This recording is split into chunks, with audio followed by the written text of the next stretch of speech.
Hello, everyone, and welcome back to Pete and Jeremy's D&D Time. We're about to jump into episode 2 this evening, an adventure I have entitled Friends of the Family. But before we do that, let's take a moment to introduce our fantastic characters, our cast, this week. Or not this week, but for today's episode, or this adventure, whatever. I started that intro so well, and then just tripped over my words. Ideal, how are you? It fell off a cliff. Oh my god, this is my nightmare, messing my intro up. Okay, sorry. Ideal, how are you? How are you doing? How are you handling the nightmare world that you now live in the land of D&D time? It is not pleasant. Yeah, Ideal. So obviously you're aware, everyone in the world is aware at this point, whenever anyone goes to sleep, a horrible nightmare from the nightmare realm enters their mind and manifests their worst well, not necessarily their worst nightmare, but their nightmares as a reality. How is that affecting you? Have you run into I spent a lot of time on the ground. What was that? Let's leave it at that, please. A lot of time what? On the ground. I see. Because you're from one of those places up in the air, right? Yes. So wait, what is if your nightmare is? It might be if your nightmare would be falling. How does a creature represent falling? Well, falling is one of our fears. I believe shit. I think collectively, the worst fear of our kingdom is the kingdom itself falling. Oh no! So if enough people just are sleeping at the same time, oh, that's really bad. How are you keeping everyone awake? Well, we decided to vacate the kingdom for the time being. We figured that's a good best way to prevent it from the nightmares making it not actually be in the kingdom. Yeah, I mean, that makes sense. You have other things to worry about. Well, Ideal, I mean, I'm glad you're doing okay, but I'm sorry to hear that you've been living in fear of these nightmares. Hopefully, now that you have arrived in the nightmare realm with everyone else, you'll be able to get to the end of this, save Bartholomew, and then end this horrible nightmare reality. Yes. And of course, thank you for playing with us. Next, we have Michael Verity, Prince of Order. Michael, how has living in a realm where everyone who goes to sleep has horrible nightmares and then come to life and try and kill you affected your life and your day-to-day business? Life right now is straight up terrible because oh no, to be the Prince of Order, and you want to know what this land of nightmares is doing? The exact opposite, because everyone is going nuts, and you know who has to suffer because of all that? Me. I am suffering right now, and literally, the nightmares don't need to possess me, because I'm already living my nightmare right now, and that is it's complete chaos everywhere. So good luck, nightmares. You've already made my nightmare come true.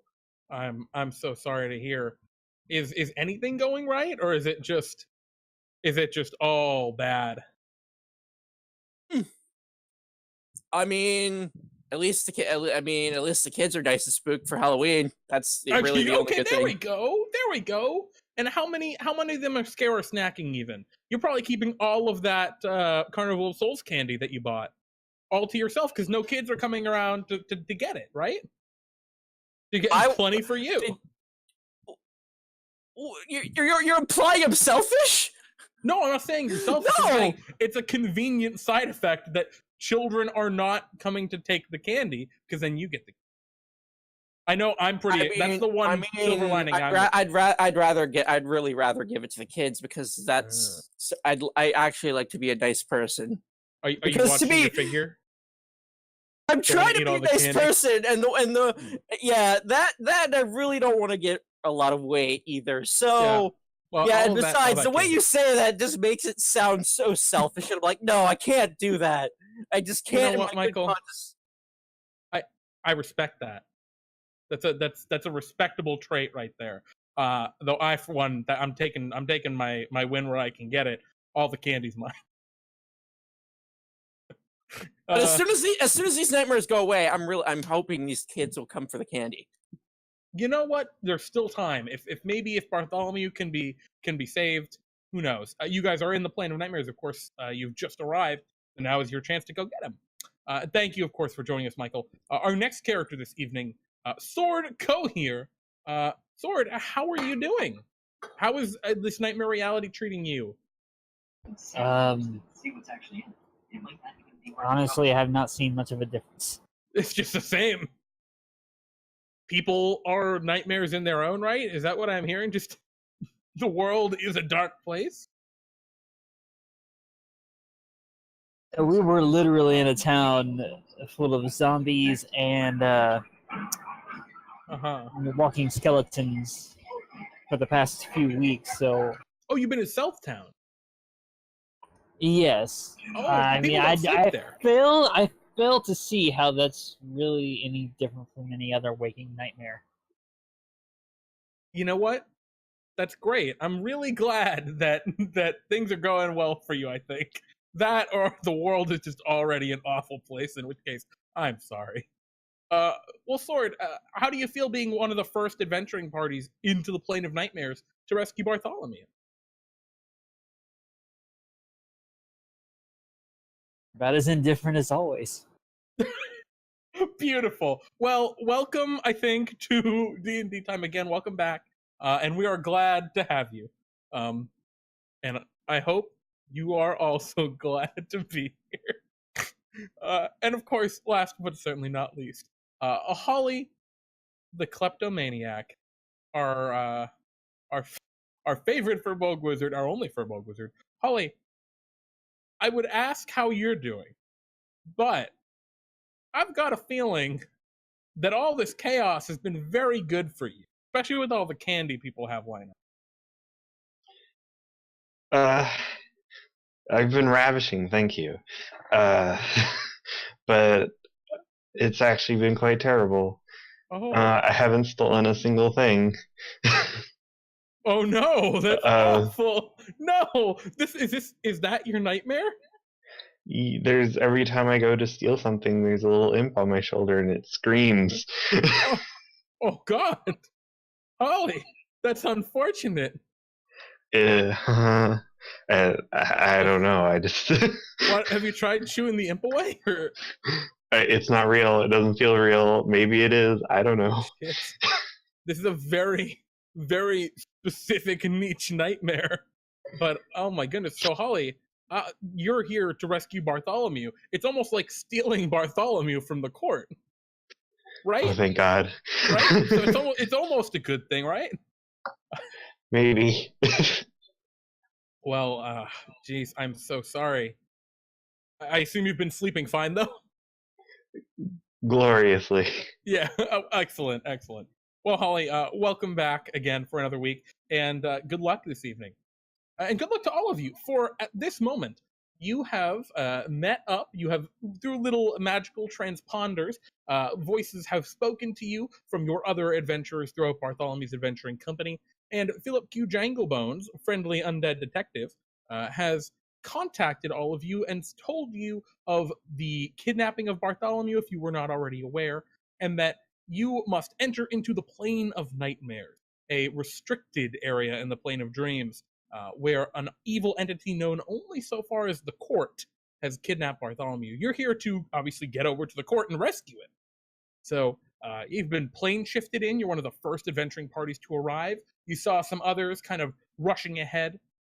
And as you appear in this zone, teleported via Janglebones' magic, you see a very, very dark land, a black kind of black-gray sky with little twinkling beads of starlight, but the stars shifting and moving. It seems that this mass of swirling darkness above is not really stars, but whirling shadows of other little nightmares. You see cracked and broken salt flats going out for miles in every direction, and in the far distance, a very elaborately constructed stone structure with two bright lights, and almost like a guiding light, which is presumably the courthouse you're headed to. You've teleported in seemingly on top of a small plateau.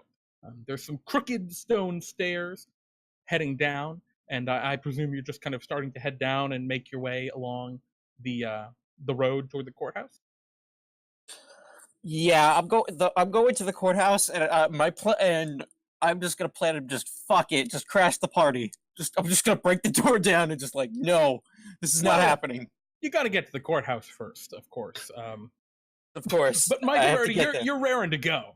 So yeah, you all climb down the stairs. It's really of no interest. This place is a fairly barren, nightmarish land. And as you're kind of climbing down along these crooked and broken switchback stairs, you have points where the stone kind of rail on the side, it's almost too tall for you to see over it, and there are broken parts where it's visible the salt flats beyond and the courthouse in the distance.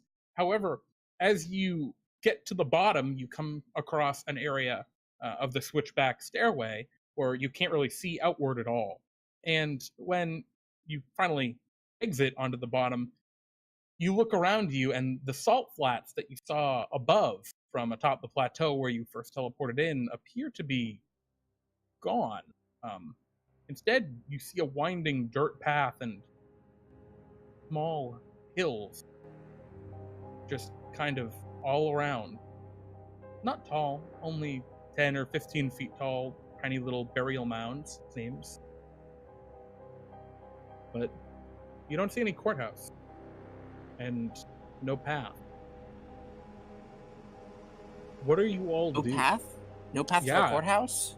It appears as you were switching back down the stairs, you briefly lost sight, and as you got to the bottom, the entire terrain is changed. Something's fucky going on here.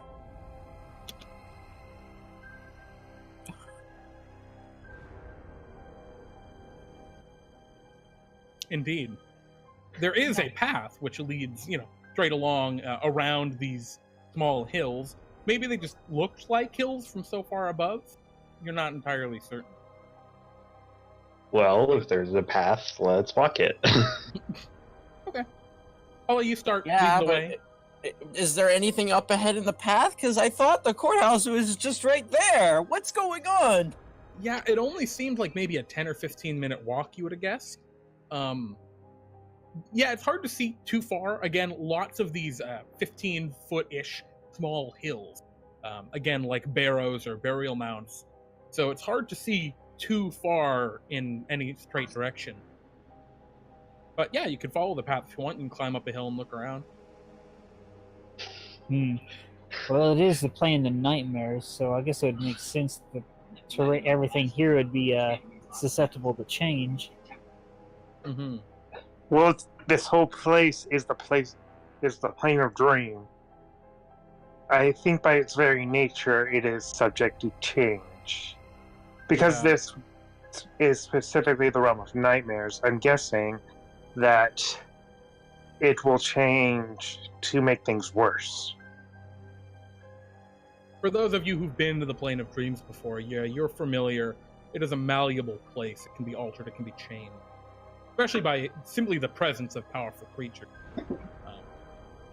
Yeah, do you guys start heading down the path, or do you want to look around a little bit, or what's your goal? You did know, you were alerted that the trial probably had started. It's kind of it's a time-sensitive matter to try and get to Bartholomew. Well, I'm moving post-haste. Okay. Yeah. You guys see Holly speed walking ahead. The rest of you kind of jog a little, catch up. Holly, you turn around, you go around the path. It's a very winding path around all of these small hills. And come around one, you come around another, and eventually you start to see that the path goes up one of the hills, a particularly wide one up ahead. You want to just climb up to the top of the hill? Heck yeah. I mean, we don't have anywhere else to go, so screw it. Sure. Yeah, as you start to climb the hill, it's not a tall hill. I mean, it's only about 15, 20 feet tall. But as you're climbing, it seems to get further and further and further. It takes you about a minute, maybe two, to climb up what should have been a breeze of a walk. And you see up ahead of you, as the hill finally comes to a crest, looking back, it was a solid 40, 50 feet back at the bottom of the hill. There's a small fence post up ahead, a sign hanging from it loosely, pointing in one direction, ahead, along the path. I just thought I was out of shape. I mean, you are out of shape, but Oh. there's no getting around it. It's the holiday season. You've had too much candy. It happens. But yeah, there's a little wooden sign on a little wooden signpost. Ideal reads the sign. Sure. Yeah, you look at the sign, and it simply says mansion. And the little pointing arrow leads to further down the path. Onward! Okay. Wait, there's a Ideal- sign? Wait, ideal- pause. Wait, did you say there's a sign? What does the sign say? The sign says mansion. It has an arrow pointing ahead. Ideal's gonna try to change the arrow on the sign so it's pointing down, just to see what happens. Yeah, I mean the sign it's a wooden like arrow with the words kind of carved into it haphazardly. You can easily twist it. The nails that hold it on seem pretty rusty. So yeah, you snap one easy, and it points downward now. Nothing seems to change. Damn it. Usually I'm all for vandalism. Yeah, I was hoping because it's just that something would have at least happened. Doesn't seem so. But you did break the sign. It's broken. It's very broken. I will carry the broken sign with it. Oh, okay. You take it all the way off? Yeah, you're holding a sign now. It says mansion. Alright. Yeah, you keep heading up the last bit of the hill, cresting the top. And as you do so, you see a very unsettling sight and a disturbing sight. From down the top of the hill, you can see an equally far drop on the other side, about 50 feet, but it's a gentle slope. The path leads down, twisting and winding, and then disappears into a field of wheat. It's obvious that the wheat hasn't overgrown the path, but the wheat simply curves and winds with the path itself, causing it to vanish. A slight breeze kind of brushes along all of the wheat, hanging kind of to one side as it rustles in the wind. You also see a series of large wooden poles. They stand maybe 40 feet high, a large cross beam on the top hanging out over the roads.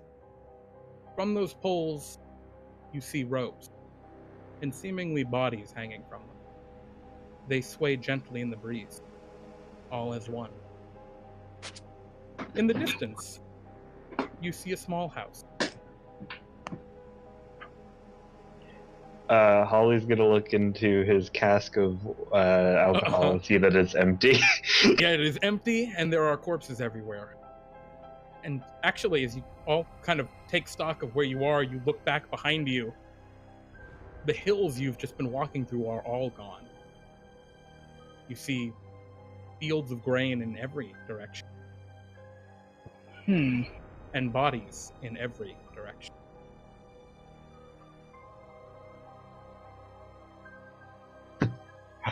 I I'm look gonna at the keep sign going. I'm carrying. The sign, Or is- it does not say mansion anymore. It says death. Let me see that sign. Someone is trying to send us into a trap to keep Sword, us from... when you read it, the sign says friend. Wait, it reads something different for everyone. Does it say for me? It says death. Someone really hates me. Death of a friend. Ollie, you read it says friend. Aw. All right, I'm going. I like to, you too, sign. I'm going to erase this Everyone else! on a sign and write. It's carved Or- in. They're carved shit. into it. It's very bizarre that you all see different things on it. Because as you can move your hands over it and feel the carving into it, you feel and see different things. If someone wants me to die, not gonna happen. You all stand still alone on this singular hill within a field of grain. the bodies continue to swing. I'm gonna go to that house in the distance. I don't know about the rest of you. It feels like staying is a bad plan. These fields are spreading fast. Yeah. Okay. Yeah, you start heading down the hill into the fields of grain. The path is wide enough, about 10 feet across, and the grain is not encroached upon it, though the path does wind through, hard to kind of see in the distance. You pass probably within 5 or 10 feet of the first body, hanging lone and limp from a pole, a sack over its head. It appears to maybe be an elf, somewhat hard to tell. You keep going?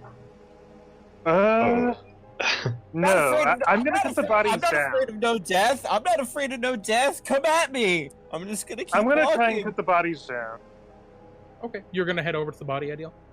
Yeah, and try and cut the bodies over down. to the I'm gonna head over to the house. Well, that's still a little ways away, Michael. But yeah, you see Ideal walking over, and Michael, you're kind of moving to go ahead. Ideal, is you getting a little closer? What's your passive perception?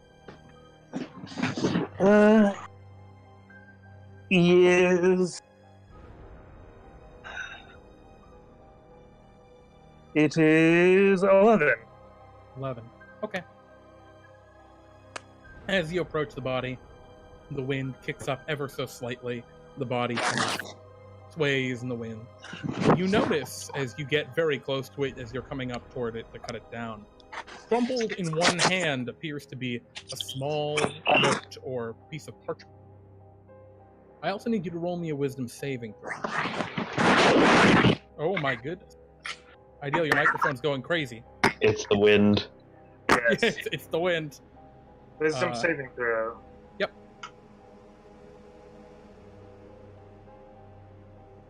Alrighty.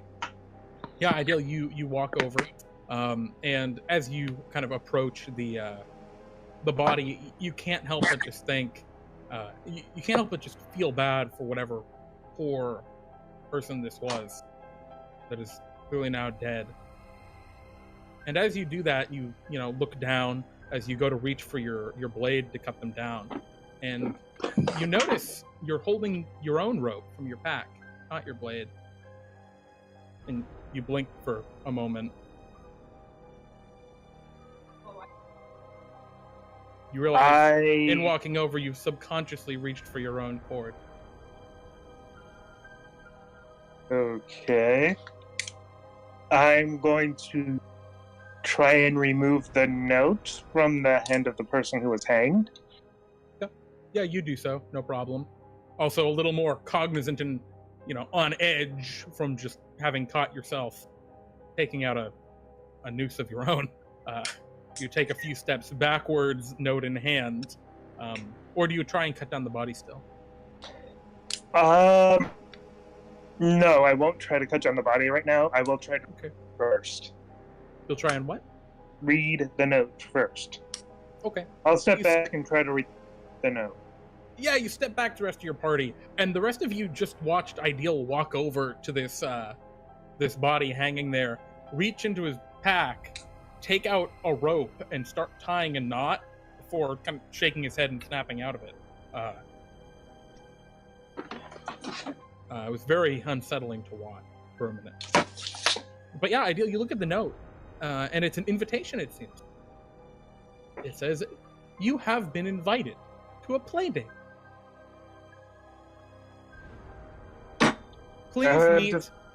Please meet in the sitting room." The sitting room. Well, I guess it's our invitation now. I'm gonna draw on the ground with my finger a giant square, and then write the sitting room, and then just sit down. All right, nothing happens. I don't think that's how it works. You don't know that. The sitting room is in the house. As you're all just kind of Do dallying, you want to approach the bodies? Be my guest. I was gonna say, as you're all just kind of dallying in the in this field, you all notice that you've all taken out your ropes. Oh, Holly's power walking now. He's going. Okay, sure. Yeah, nothing's happened, but it's just weird. How'd your rope get in your hand? Where did I get a rope? Thunderstruck into that house. It's like pretty far off still, but Hey, if you the wanted to farther thunderstruck, away I you'd just get be, from you'd those just things be bodies, the alone up better, in my ahead. opinion. The So I'm bodies using are all thunderstruck to throughout move the as field. far as I possibly can. The bodies are all throughout the fields.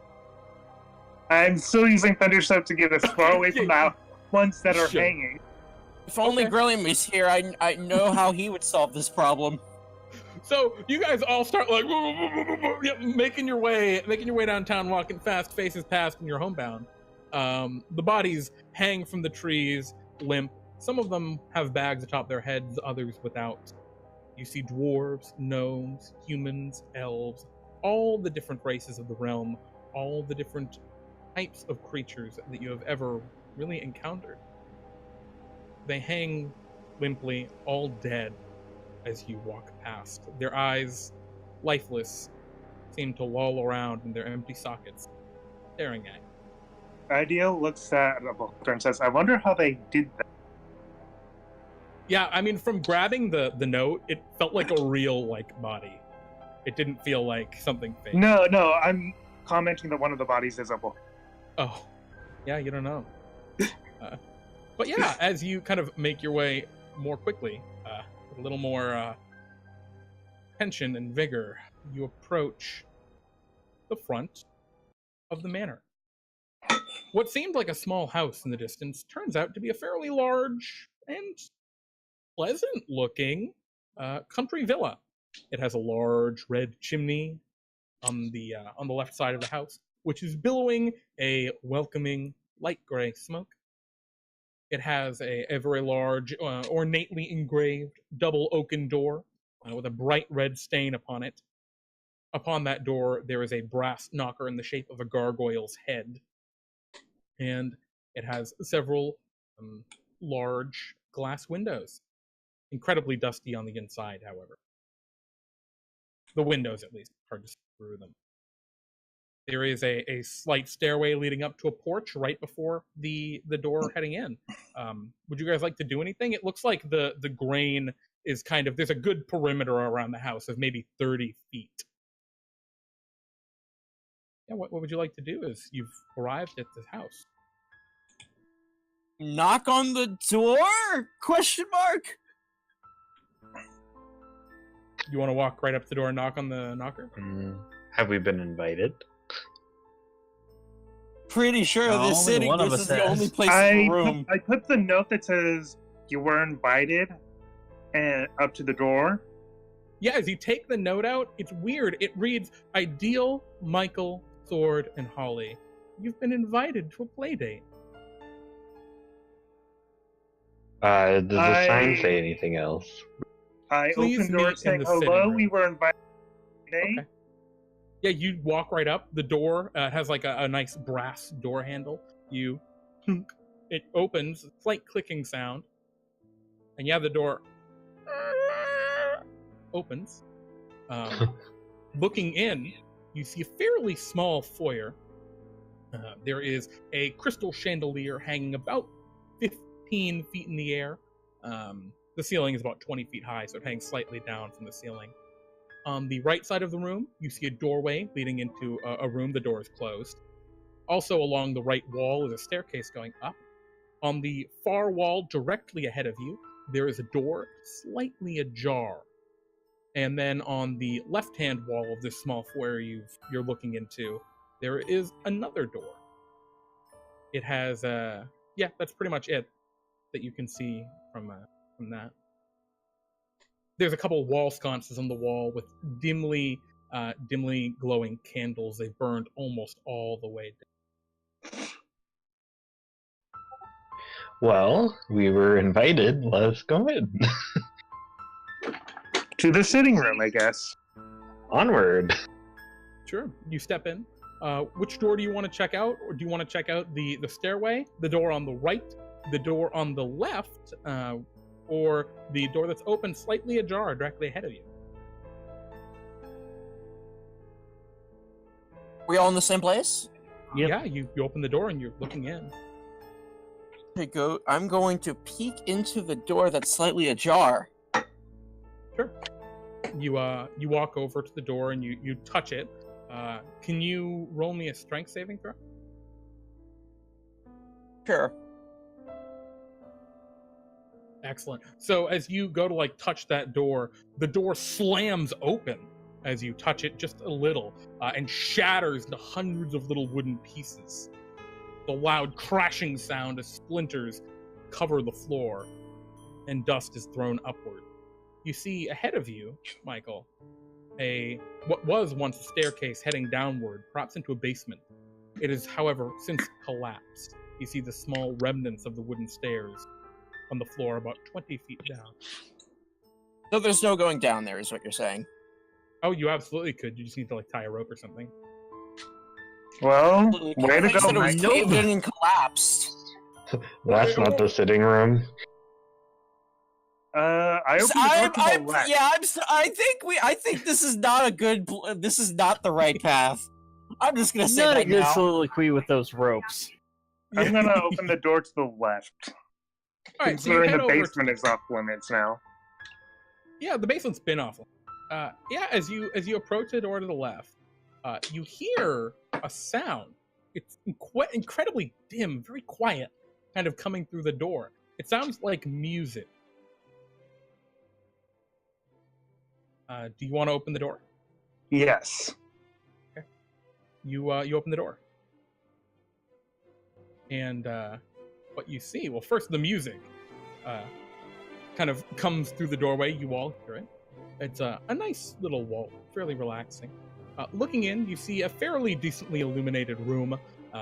It's a very elegant-looking room. There are plush, velvet, red and purple couches and chairs about. There's a large coffee table, which appears to be have like a skeleton of some flat marine creature. Maybe it's like a large fish of some kind, or scuttling crustacean kind of embedded into crystal on the top. You see a globe kind of sitting in the corner, depicting strange lands that you've never before seen. And yeah, sitting in a red wingback chair near the plush velvet couch, the purple velvet couch, you see a pair of a floating monocle, a floating pipe, and what looks to be a floating book, just right by the chair, big wingback chair. There are some wonderful, rich red and gold curtains and all sorts of things here. However, all the windows seem to be boarded up. A voice calls out, "Ah, welcome in, please. We've been expecting you." Coming from the floating monocle, pipe, and book. The book floats down to the table and closes. Hi there, Mr. Talking Book and Monocle. That just happens to be floating.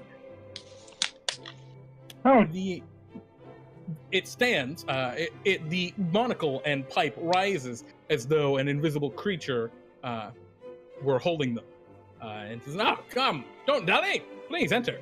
We need to deal with the quick interview before the play date." Holly's gonna go along with it. He's gonna walk in. Might I compliment your decor?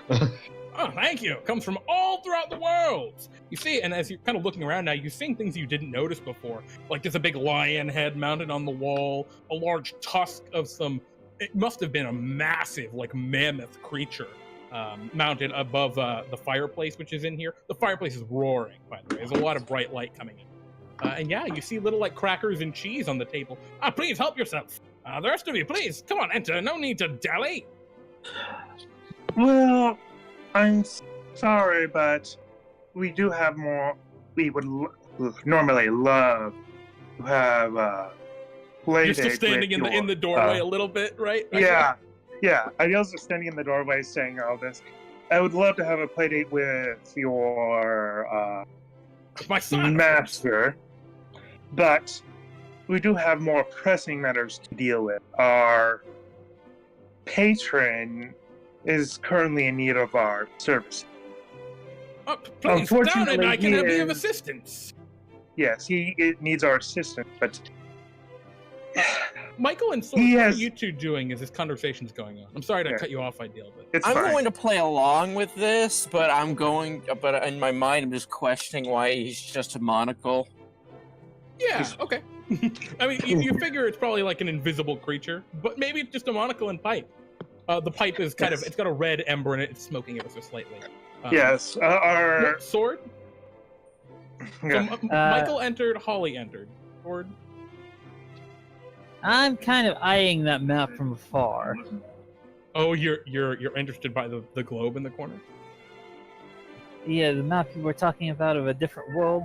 Yeah, you want to go over and look at it? It's like a fairly large globe. It's like 2 feet across. It's one of those like big tables with the globe built into it.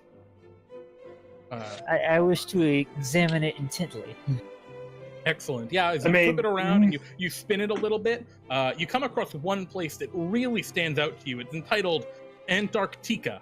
You don't know, it must be some strange exotic land. Very interesting, though. It's all white. So yeah, Ideal, you're still having this conversation, standing in the hallway. Michael, you've made yourself at home. You're sitting on the you're standing in the doorway. Michael, you made yourself at home. You're sitting on the couch with Holly. Yep. Yes, I am. Excellent. Are any of you trying any of the food? There's some crackers and what looks like very fine-looking cheese and a small bowl of green olives. Holly's all about it. It tastes great.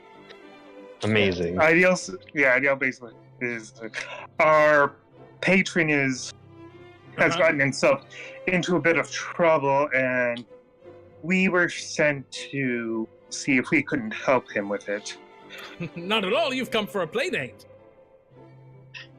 Ideal. No. This place is merely on the way to wherever our patron is being held. Oh, I'm not so sure of that, friend. Just, I would recommend if you're here for a play date, you might want to be here for a play date. Kind of gesture, the invisible thing gestures with the pipe toward one of the boarded up windows, implying the hanged bodies outside. Holly's gonna stand up and elbow Ideal. Okay, you stand up and head over toward the door with Ideal. And I say, Look, maybe we should play along, whispering to him.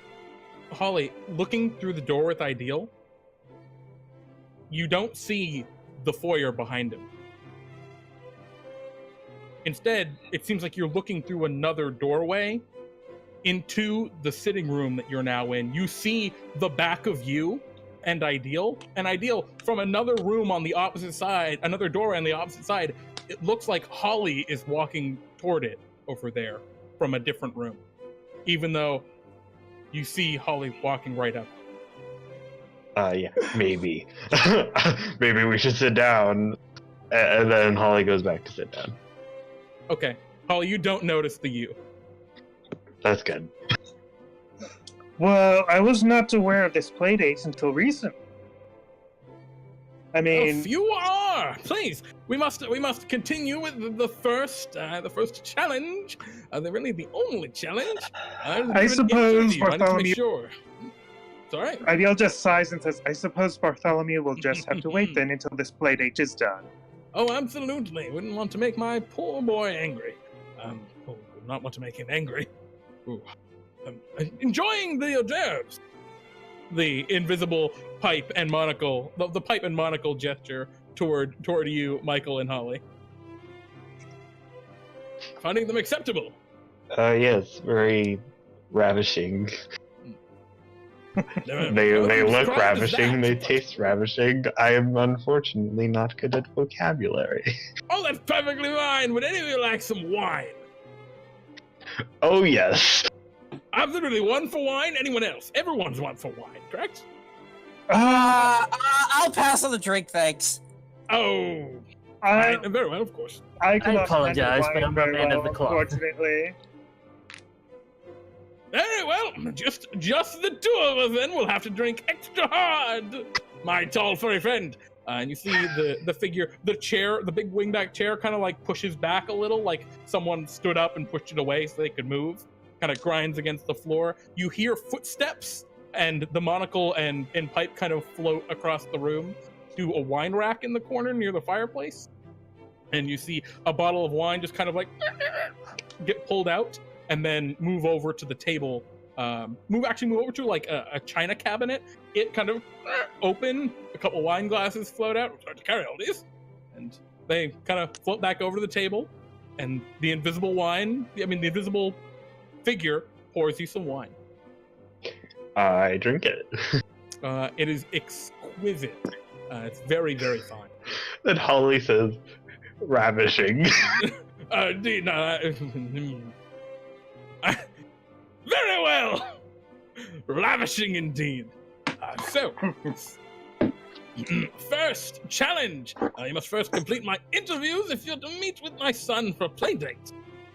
Of course, if you should fail, well, you wouldn't want to fail. I assure you. How do we know if we'll fail?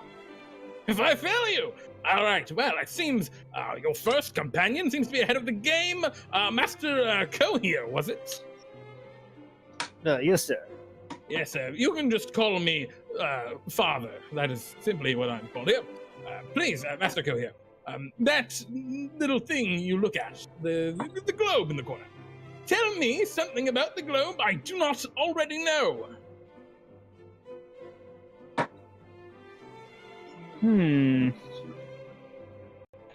All of you, feel free to help. This is your first challenge. Repeat the challenge? I didn't even hear. What? You must tell me something about that globe in the corner that I do not already know.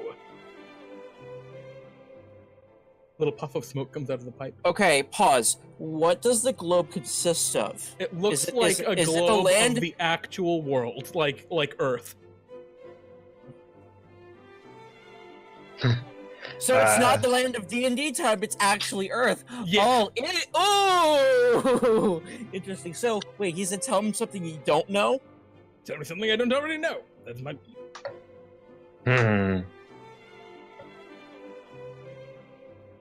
Well, I have something. Oh, yes! Tall furry friend, Master Tildrum. Please. I read in books, of course, about other worlds, and about this world, which had an iron core in the center, and the rotation of it defends it from its own sun. Is that true? It's very No true. way! That's very interesting. An interesting defense mechanism. Is it alive, perhaps? Or maybe constructed? No, so it many was such actually things in written speculation. by one of the Grand Wizards.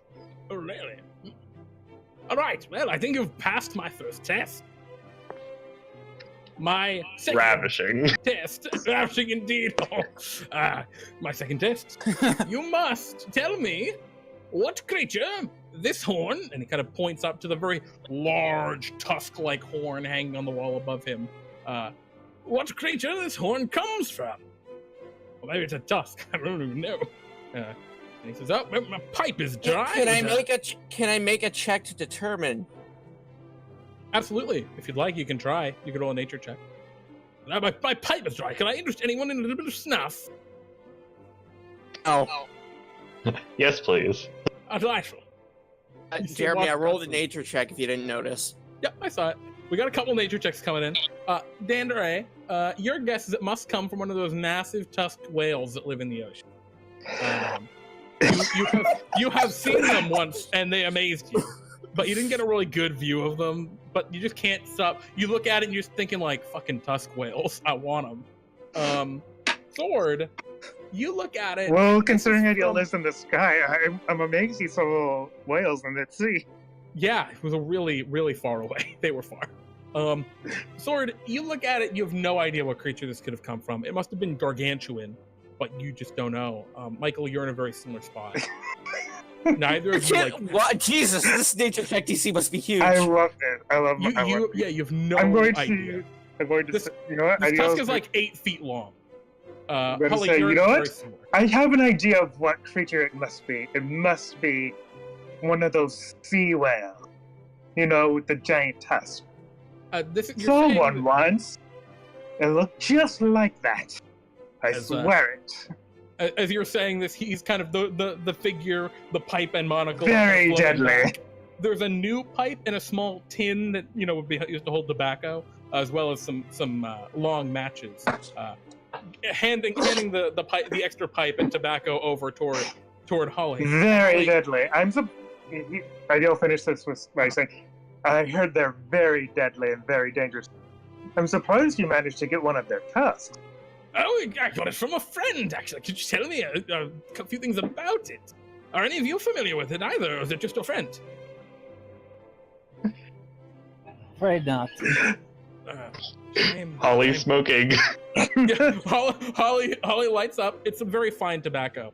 Very earthy texture with little hints of chocolate. Ravishing. Ravishing. You see, it's actually ravishing. Anyway,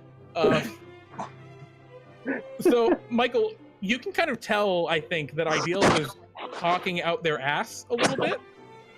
Are you gonna try and play along and like make stuff up, or are you gonna just let Ideal do whatever Ideal's doing and hope it works?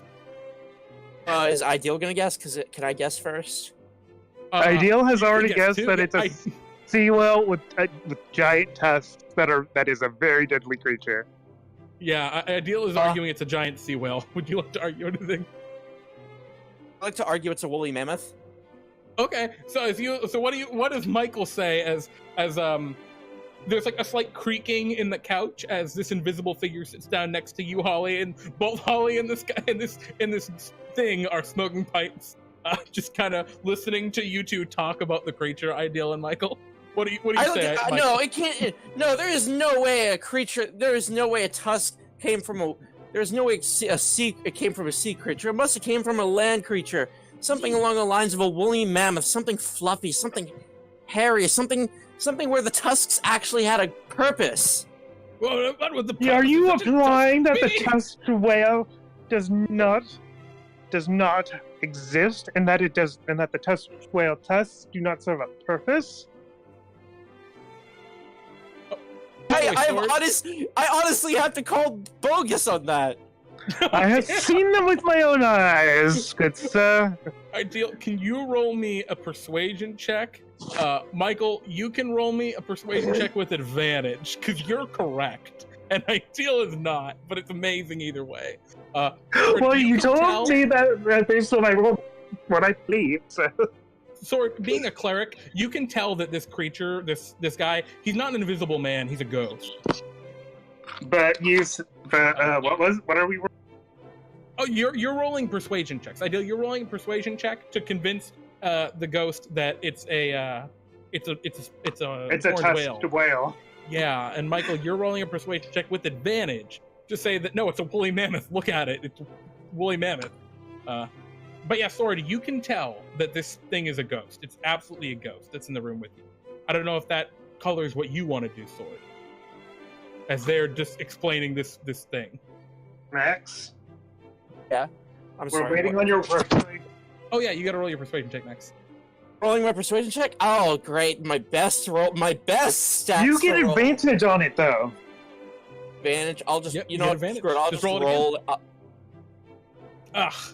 So it's a close debate, and the ghost is thinking like, oh, maybe it could have come from either creature. Really, I mean, that's quite an impressive guess. But unfortunately, you have not convinced me which one it has come from. I think you have failed this test. You have one more test. You must complete the best 2 out of 3. Are you ready for my final challenge? Holly is having the best time right now. Holly, have you tried the olives? Oh yes, they are. Oh, they're ravishing. So they're ravishing.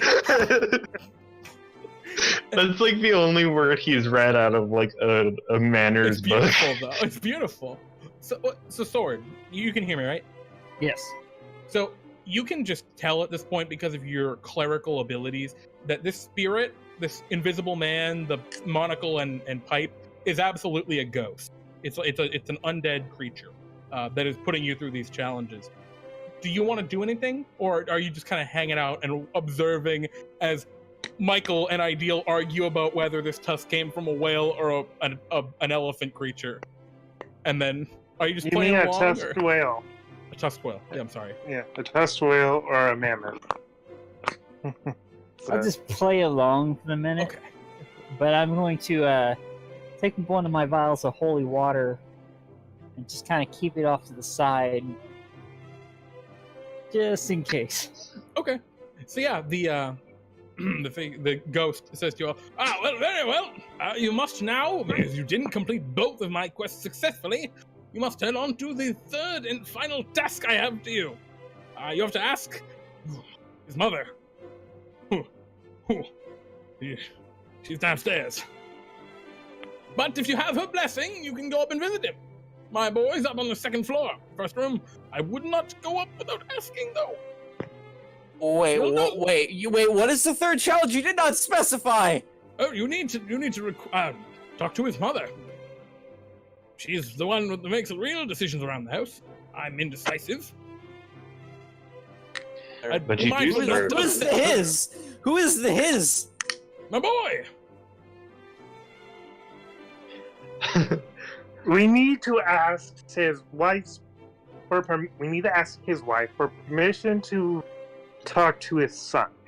Precisely! Surely, your wife must be as rapid as you. I am great with children. I accept the challenge. Okay, but we're not talking to a child, we're talking to a You have to grown convince the woman. missus. And you think I can't? And you think I can't convince someone's wife either? I think I She have has a better quite the chance of temper, doing I that wouldn't than you upset her. Holly, you were saying I something? know my way with women, even though I'm not after women. Oh, God. I think I know my way with women a bit better than you do. Holly, what were you Try saying as me. you were sitting there? Try me. Is this a test for both of us? It's no, on. no. Hold up. Holly, you were saying something while they're starting to fight in the background. I was complimenting the ghost. I said, "Is she as ravishing as you are?" Oh my God, can you roll a persuasion check?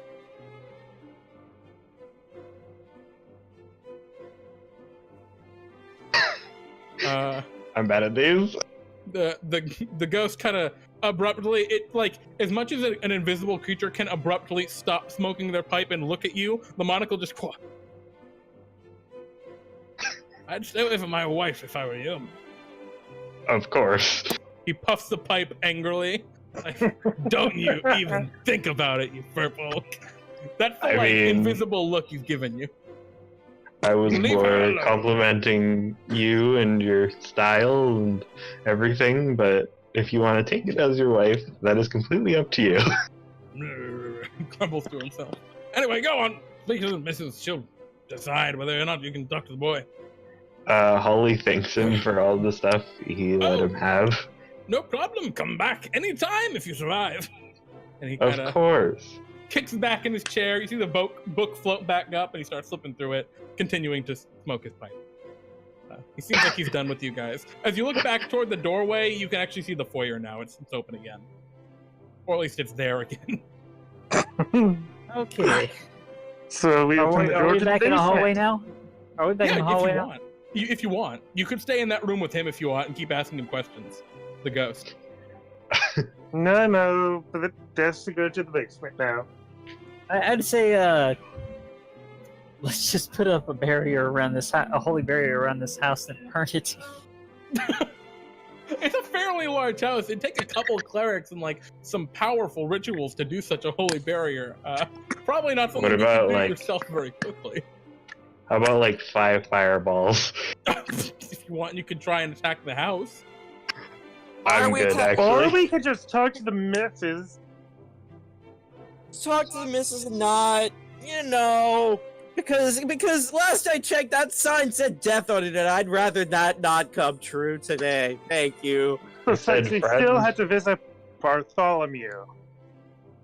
You have to find We have to get to Bartholomew, and the best way to get there right now is to survive this plague. So as this discussion's going on, Sword, you're a man of the cloth. You are knowledgeable in the things of the goings-on of the undead and how these things work. Could you roll me like a religion check? And then I can just maybe give you a little more information. And I assume you're proficient in religion. I have a 6 in religion. No, I am not. That's an intelligence thing. Okay, well, still roll it to me anyway. 16. Oh, wow, that was actually a really good roll. I think one thing you can tell here, based on how the ghost had been talking, the child, this boy, whoever it is the real power here. Whatever is causing all of this, the bodies outside, the everything, it's the kid, whoever that is. And normally with these kind of things, you can do one of two different things. You can help the ghost, help the spirit, like, finish whatever unfinished business they had. In this case, maybe that's a play date, maybe that's something a little weirder, or you can destroy the creature. Those are generally your two options for dealing with these kinds of horrors.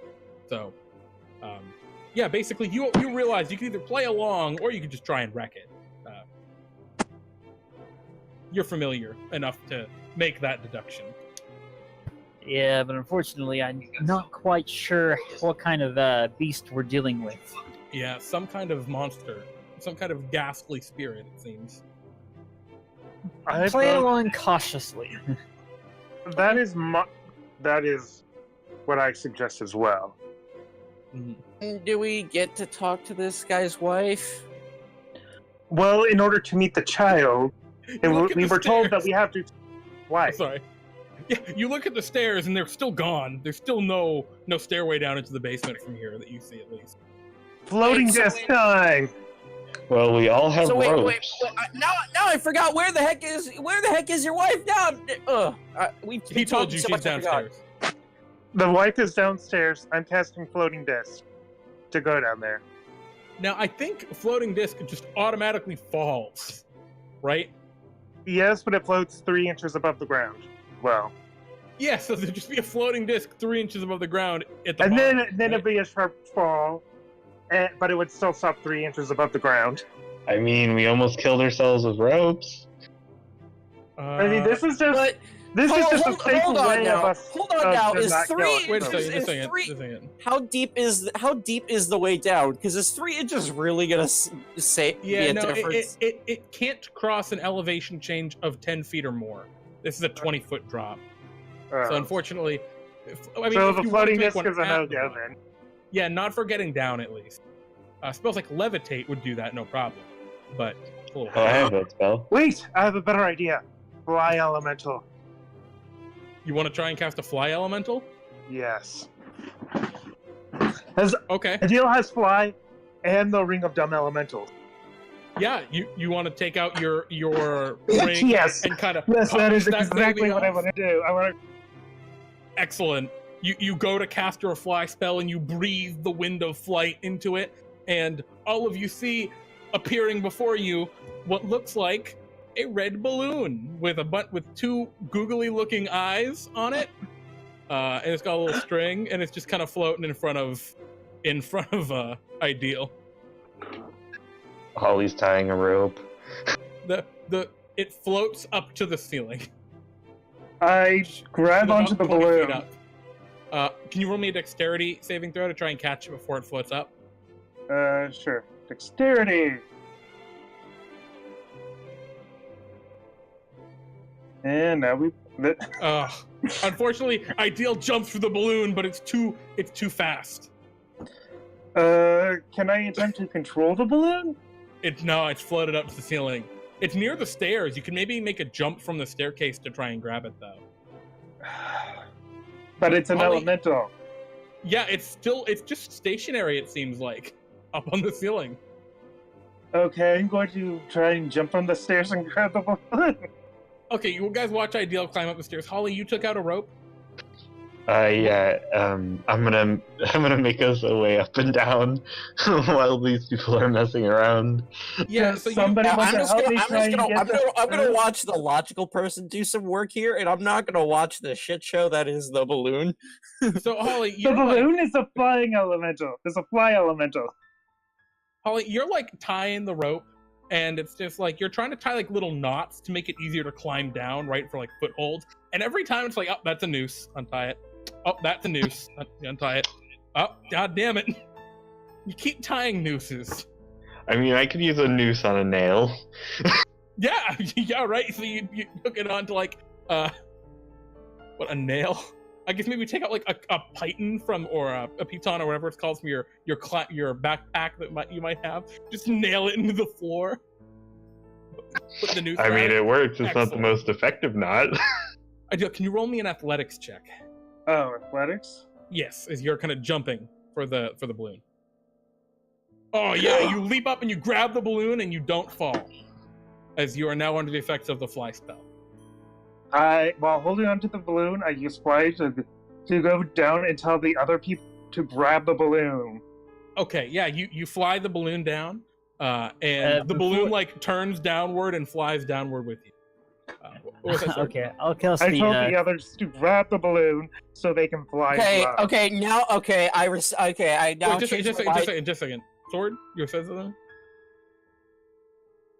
I was going to use my torch so we can actually see what the heck's going on down there. Oh, okay, cool. So you've got a torch. The sword, you got the balloon. What were you saying, Michael? I now have a newfound respect because the balloon actually worked. So I'm just gonna The grab the balloon balloon. worked. Dude. Yeah, I actually thought it wasn't gonna work, and I'm like, okay, well, never mind then. I'll just take the balloon and go down. It seems that everyone holding the balloon can fly, but realistically, you can only get like 3 people holding the balloon at a time, and you only fly while you're holding the balloon. Well, I'm just gonna use my rope. You guys go ahead and do that. Also, while the balloon flies, it goes whee. It seems to really enjoy flying. No comment. No. Oh, Well, yeah. you climb down, Holly. So we're gonna have the balloon fly us down.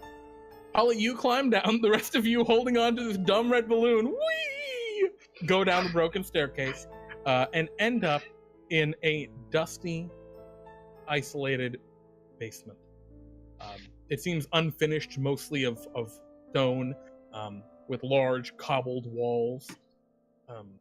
You see a bunch of furniture down here. It seems to be covered in white cloth. You see no sign of a person immediately, but it's fairly cluttered once you get a little bit away from this area you've come down. You want to try and start moving through the basement looking around? Yes. Okay. Do you want to split up or stick together? Together, please.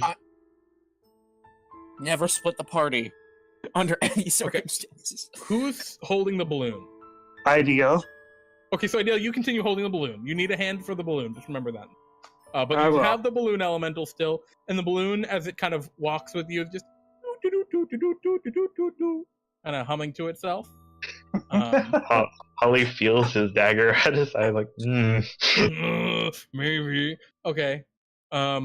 So yeah, Ideal's gonna go off by himself then. He doesn't trust the dagger. Okay. So He Ideal, wants you go off on your own. Yes. I mean, after all, I do have the ability and magical. So, I'm good. I can see no matter what. yeah. So Ideal heads off on their own. The rest of you kind of stay together and start navigating the maze of furniture and things covered in white draped cloth. You see there's cobwebs everywhere. It's very dusty. Can all of you roll me perception checks with disadvantage? As it is dim light. Oh, well, I guess where the torch is bright light. Yeah, further out it gets dim. All right, so that's an 11. Nice. Can we get perception checks from everyone else? Sure thing. One Alright. second. Wow, I can see clearly now. I can see clearly now. Now, you would have disadvantage, Max. I'm sorry. I do have to say. Oh, because I of the can't. Because I'm. darkness. Damn it. Dim light, yeah. See how my luck goes. All right, still not terrible, but not great. Damn it. And Ideal, you also need to roll with disadvantage because there is dim light. I have. Oh no, dark right? vision. You treat dim light as bright light. No, you're good. You're right. Yeah, I can see Yep, in normal darkness and magical darkness, so I'm good. Yep. If just the darkness would be dim, it doesn't matter. So you're good. as Yeah. you're kind of looking around, you get a 15. I need everyone to roll for initiative. As ideal, you kind of turn the corner and you see facing away from you a haggard, hunched woman in a black shawl that totally covers her as you're kind of turning one of the corners. The rest of the party has gone down a separate route. They're close by, but separated by several lines of furniture. And as the creature sees you, turns to look at you, you see horrifying, like reddish black pits of eyes and an open jaw that just kind of hangs down a solid 10 inches. She has shriveled, wrinkled, black-green skin, and screams kind of erupt from her as she sees you. As you found Mommy. So Mommy got a 14. Unfortunately, for Oh wait, the we're rest rolling of for. you- We're rolling initiative now. Yeah, everyone's got to roll initiative at this point. All right. Oh dear. So we have a sword, and then, oh boy. Already mad just because she sees us. Oh dear. Oh, she doesn't see you yet. She has seen Ideal. Yeah. Oh, I'm sorry. It's not sword first. It's Holly. There we go. Holly. Spelled Holly wrong. Holy. All right.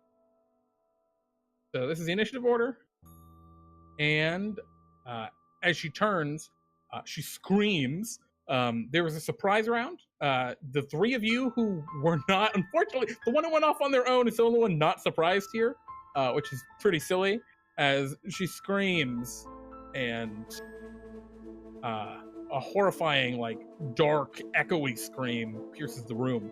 And she stares directly at you, Ideal, with her withering gaze. I need you to roll me a Constitution saving throw as the eyes burn into your very flesh. Alrighty. So you're gonna take half damage here. You're gonna take 13 points of necrotic damage. And she runs at you. She's just there. And we move to your turn, Ideal. What would you like to do? At the start of your turn, you're looking at her. I need you to roll me, because you're facing that direction, I need you to roll a Constitution saving throw. Again? Yep. This is a different effect that happens at the start of your turn.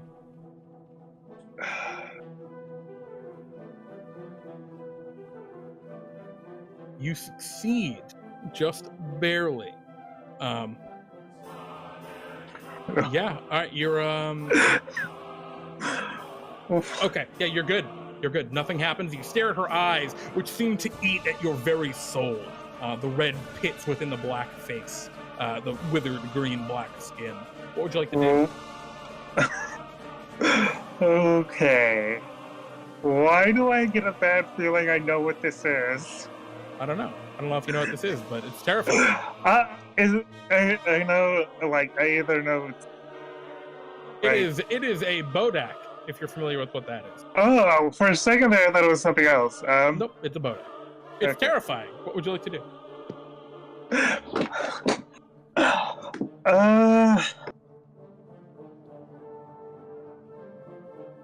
I'm... Well...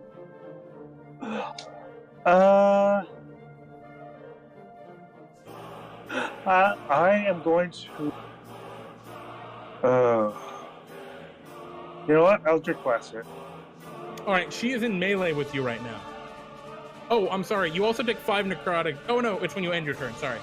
You can feel the necrotic aura of her eating at you. You might want to get away from her. That being said... I'm gonna cast Eldritch Blast, and then I'm gonna run my cow. Okay, you are in melee of her right now. You'd have disadvantage on the attack, but you can still do it if you like. Oh. Well, then I'll run and then use it. Okay, she'll take an opportunity attack against you then.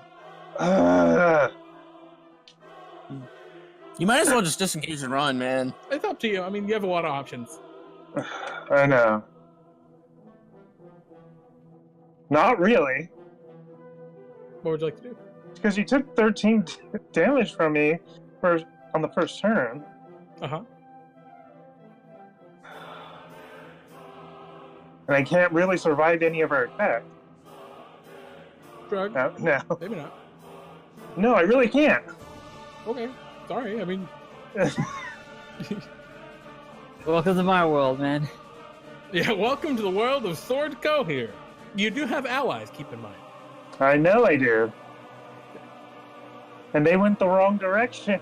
They're nearby. I mean, they'll be there next turn probably. Yeah, probably. Your balloon screams in terror. I know. I'm going to let go of my balloon and let it Okay. run off. It floats to the ceiling above you. Not 20 feet up. And yet it didn't provoke an opportunity attack. Yeah, no, she definitely attacked the balloon. She swings at the balloon. The balloon pops. And it starts... like a deflating balloon starts flying all over the room. Jimmy, no! It seems her attack of opportunity has been used. Would you like to run? Yes, I'm going to run and then attack her. Okay, you guys all see a very injured-looking Ideal run up toward where you guys all are. The rest of you all are, and Yeah, then I'm going blasts to- of after eldritch I run strikes from- backwards. I'm going to run as far from also keeping her within sight and use Eldritch Blast. So Go ahead, give me your attacks. 1 and 2, I believe. Second one's gonna hit. Oh, wait, that is definitely not a +3. What's your charisma modifier? +3. All right, that should be a +6 to hit because your proficiency bonus wasn't in there. You hit both of them. Go ahead and give me your damage. Oh, Charisma's +4. I don't know why it's. Well, it's not, your proficiency bonus wasn't being added either. Just go ahead, they both will hit.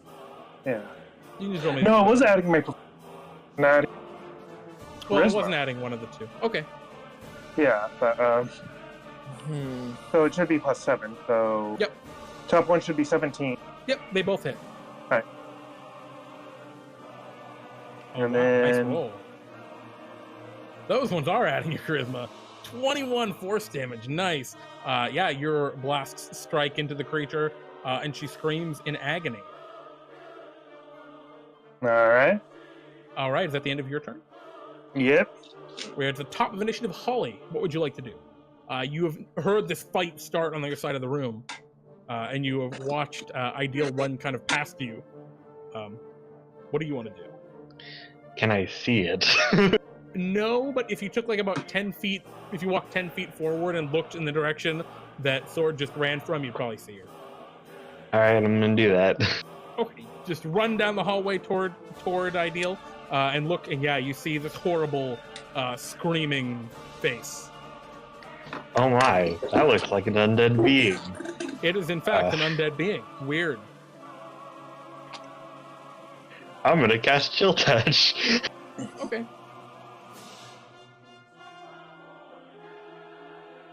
Alrighty. Oh, unfortunately, not connecting with the chill touch.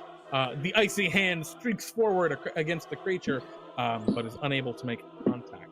Is there anything else you'd like to do? If I leave, will it provoke an opportunity attack? No. Alright, I'm gonna go back. Alright. Oh, by the way, Ideal, at the end of your turn, you take 5 necrotic damage, as you ended your turn within 30 feet of the creature. Note, the entire basement is within 30 feet of the creature. Ah. Yeah. Holly, as you end your turn, you take 5 necrotic damage, as its annihilating aura sucks at your life.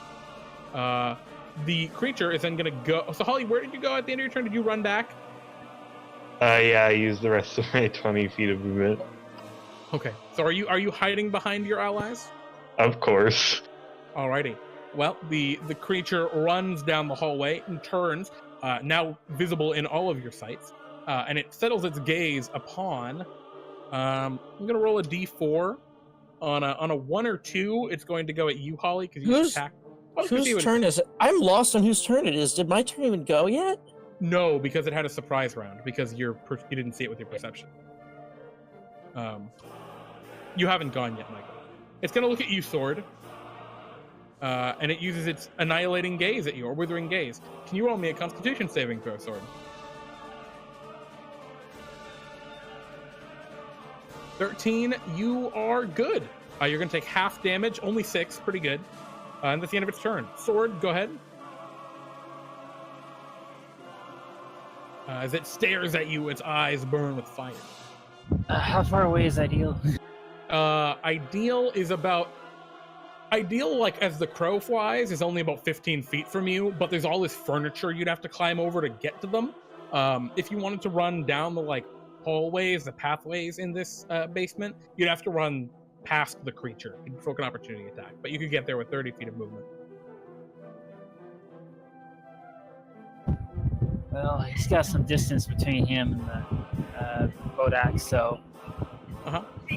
in that case, I will summon my Spirit Guardians.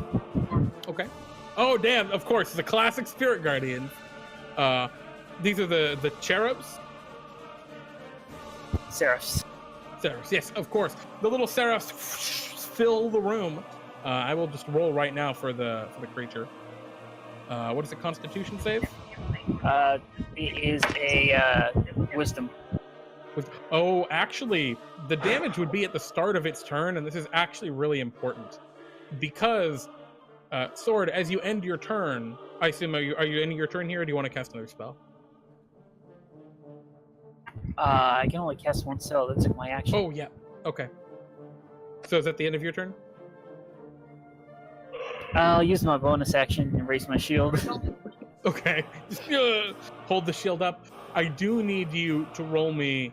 actually, you have to roll me a Constitution saving throw. As at the end of your turn, you take 5 necrotic damage. I need you to roll a concentration check for your Spirit Guardians. Oh, of course, you succeed, no problem. But you do take 5 necrotic damage from this annihilating aura of the monster. And, alright, I'm going to roll a Wisdom saving throw for the creature. It succeeds. We're still going to take half of that 21 damage. Damn! That is some serious actual damage. Alrighty. We move on to the next initiative. Ideal, and then Michael. Ideal, what would you like to do?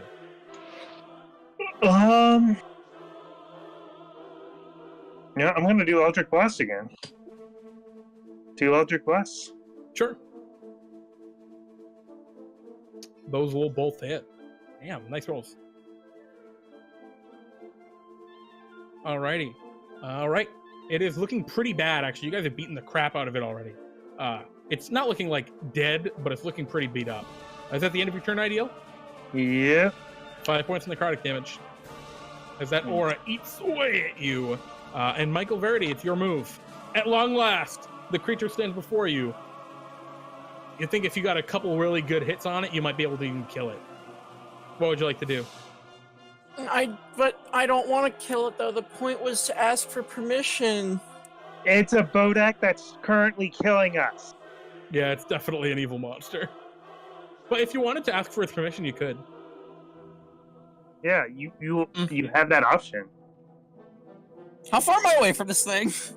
You're about 20 feet. You could run up to it easy. What type of creature is a Bodak? I have no clue. It's an undead creature that is currently trying to kill us with its aura.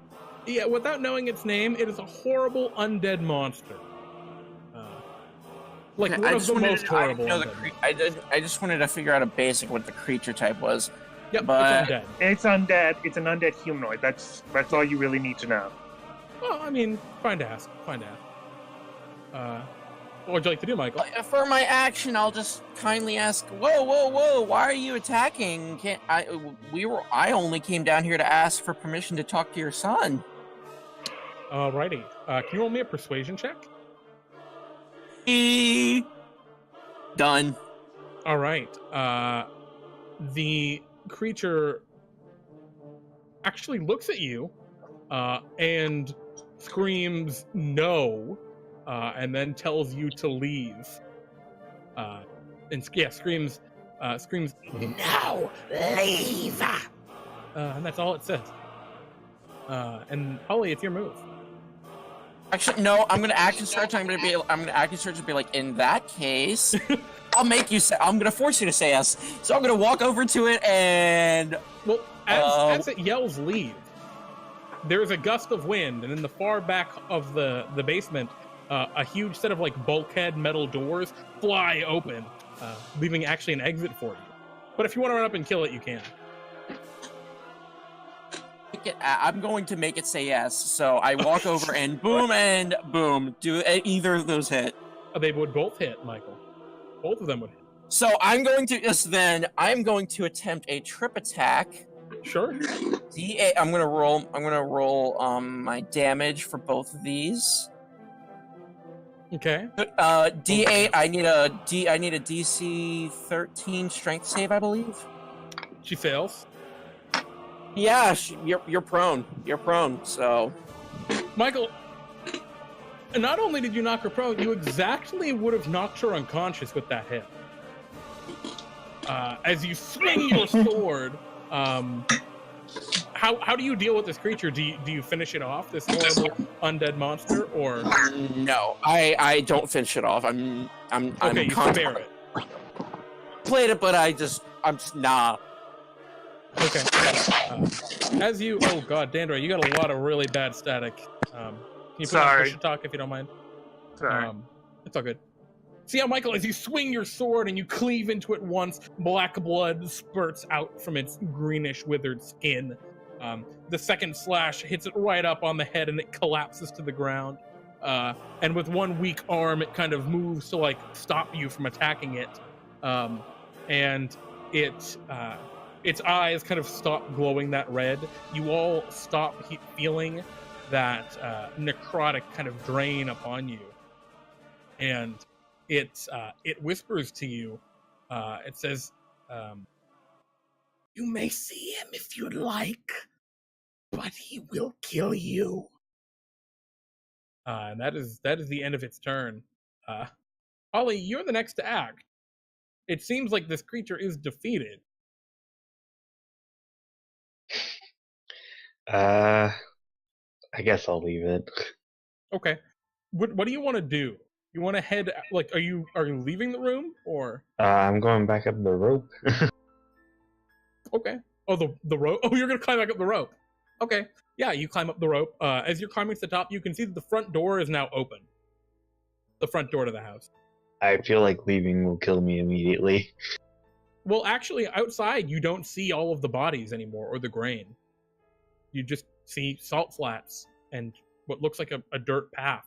And in the not so far distance, what looks like other adventurers and the courthouse in the distance. It seems the mother is willing to let you leave if you don't kill her. We move to the next initiative. Sword, what would you like to do?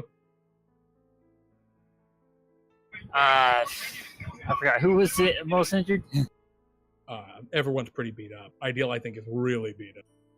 Not beat up. I took no damage. Michael's. Didn't I? Yeah, Michael's actually totally fine. I forgot. Totally fine. I'm just sitting here like, what? Wait, what happened? Why is everyone hurt? Okay, whoever got the snot beat at him, true wounds. The mother kind of crawls away, trying to shield herself from you all and from the bright light spilling in. Alrighty. Ideal, that's a lot of hit points. And that's going to be plus an additional 4. Okay. Are you going to keep your spirit guardians on to finish off this creature? Or are you going to let it end and not kill her? Spirit guardians, I'll disable, let her live. But I'll keep them out. Oh, yeah, you're right. You're just going to exclude her because it's their smart ability. I forgot about that. Okay. So Ideal, sword heals you for some hit points. You're the last one who has yet to go since the Bodak conceded to you, and seemingly you can leave. What do you want to do? I'm left, so. Well, but we know you're not going to attack the Bodak because you're the one who spared it in the first place. Ideal? So part of me wants to kill the Bodak. Mm-hmm. I will let it live. Okay. Are you going to leave? Are you going to climb up the rope and leave? Or are you going to leave out the bulkhead? I am going to leave out the bulkhead. Alrighty. Yeah, you make your way. You leave out the bulkhead. As you climb out onto the dirt path ahead of you, again you see the salt flats and the large courthouse. It's two bright guiding lights in the distance. Holly, it's really weird. You just see you watch Ideal just kind of appear on the path ahead of you as they leave through the bulkhead. It's very weird. And Ideal, as you look back, there's no house. You're just on a path. About whatever happened to seeing the sun, though? Yo, the sun is... There's no sun here in the Plane of Nightmare. Oh, I'm sorry. The son, the child. Yeah, the child. The playdate.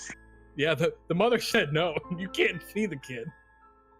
You Well, actually, after you specifically said you could see. You specifically said you could see if you want. Oh. Yep. That's what she said. You can see if you want, but he would kill you. Well then, never mind. I'll accept this then. We're in a hurry. It's best not to press the issue. All right. So yeah, you guys all kind of leave, except Holly.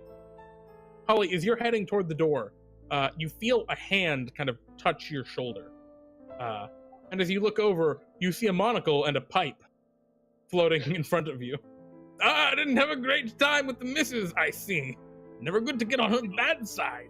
Remarkable she's letting you leave. Like some pipe for the road? And you see a second pipe float up. Yes. I don't know if you don't want this second bottle of wine, it's just going to go to waste. It's already opened.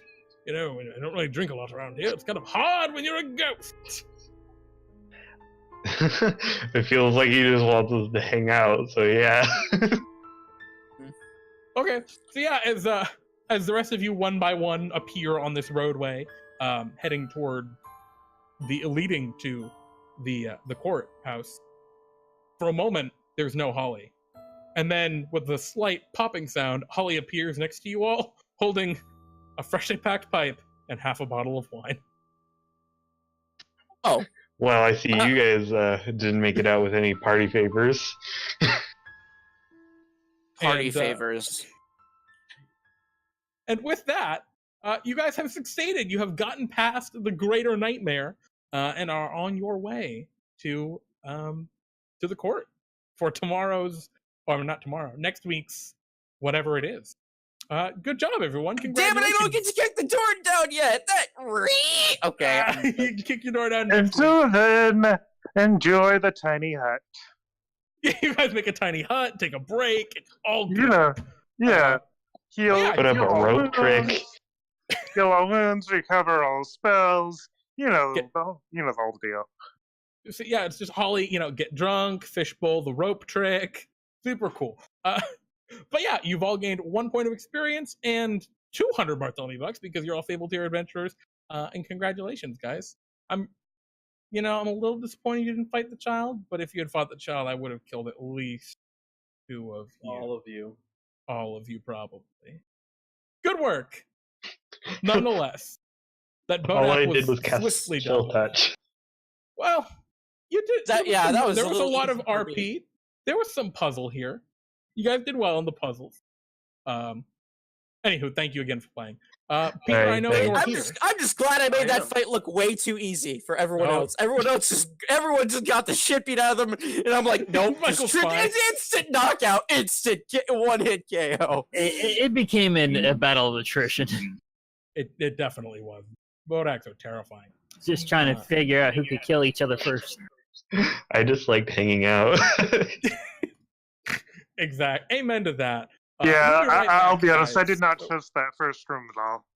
Yeah, though that first room was a trap. Everything in that house is a trap. We'll be right back. Stay tuned to the That's- third episode, guys. Bye. See you soon.